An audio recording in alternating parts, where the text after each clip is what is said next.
Mga igsuon, kung atong i-summarize ang pamalandong karong adlaw, authenticity, ang pagkatinuod.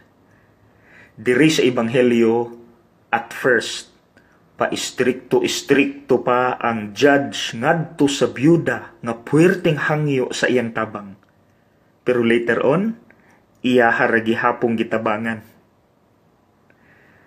Bisag unsaon nato mugawas ug mugawas gyud nang unsa ta sa sulod. Nga kita mga maayong tao. Kaso daghan nato wala na gipagawas. Gitabunan, gisupres, nagpakaaron ingnon. Anyat kabaluta mga igsuon nga stressful ug kapoy kaayo nang magpakaaron ingnon. Giunsa day nato paggamit ang Facebook aron ipaila nato atong self ngadto sa uban?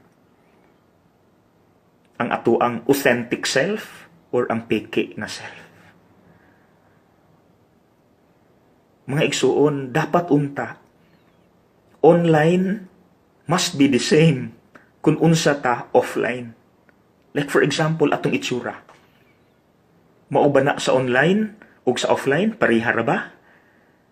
Or basin maulawan ta kung makita ta nila offline, in person, moingon sila, hala, ingani di ay iyang itsura sa personal, tigulang, then gakunot-kunot ang naong, daghang bugas-bugas, kay sa Facebook manggod, hamis kaayo iyang aping dayon bata kay siya. Kay di ay, gikaulaw nato ang atong itsura, gifilter nato atong naong. Why? Ikaduha, kapobrihon. Maubagyod na online kanang mga gipang post nato ug offline kung unsa ta sa tinuod nga kinabuhi.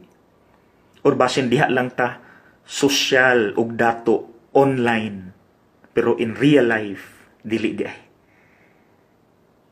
Mga igsuon, nganong gikaulaw man nato ang ato ang itsura o ang atong status?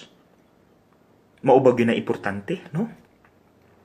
In God's eyes, ang iyang giapas is love. Ang iyang giapas is nagkinabuhi kang maayo, nagtinarong tagpuyo.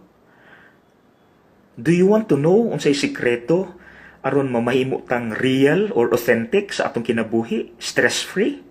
Kana lang, pagmata sa buntag, mag-ampo tagpasalamat. Dayon, mangiskwela ta, manarbaho, or magnegosyo, or whatever, anang adlaw, nga tinuod. Walay sagol binuang, kanang naningkamot ta nga healthy, tininuod, nagbinuutan ta. Dayon, ampo tas Ginoo, salig ta niya, simba ta regularly.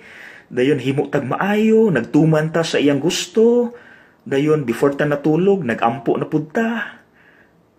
That's life every day and that's a happy and stress-free life. Kung ingon ana, how we wish. Sana all. Mga igsuon, dili na ta mo appeal sa mga fake news. Stop hiding behind the curtains. Safe mutago. Pero it's very tiring. Kapoy, stressful ang magsigig tago-tago, magpakaaron ingnon. Let us be real. Let us be authentic. Ang gikinahanglan sa Dios, just say thank you, ask forgiveness, pray, have faith, do good. That's a stress-free life. So pa may atong i-prove. Diba? Just be real.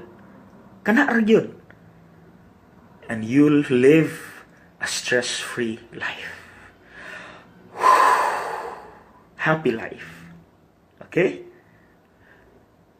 Atong iampo na ha, atong pangayoon ni Lord. Atong pangayoon sa atong pagampo. Amen. God bless.